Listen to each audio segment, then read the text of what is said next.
Testing his blood sugar is an almost everyday occurrence for Dr. Arthur Lyons, since he was diagnosed with type 2 diabetes 3 years ago. It's something I have to be very well aware of most of the time. And so may his children, because the disease is said to have genetic components. For the first time we found a protein that's important, and we found that there are defects of this protein in diabetics. It's called HMGA1, a gene that makes a protein and, when present, tells the cells to make insulin receptors. If you don't have the HMGA1 gene, then you don't make the insulin receptor.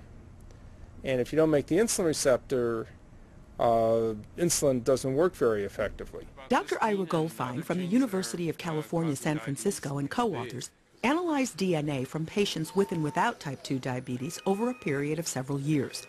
Researchers found the HMGA1 mutation in a group of Italian diabetics and then replicated that finding in U.S. and French patients. About 10% of type 2 diabetics in the United States and Europe have defects in this gene. The study appears in this week's JAMA, Journal of the American Medical Association, and researchers say they identified 4 abnormalities in the gene sequence.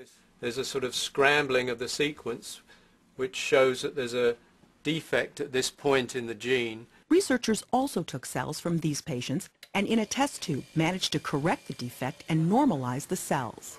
We have a screening test now to identify these people and people who are related to them, so we can start treatment and intervention early. Encouraging news for Dr. Lyons' family. I'm sure that it would be very important for them to be aware of the high risk, and I think that this genetic component would be a very, very useful tool. Catherine Dolph, the JAMA Report.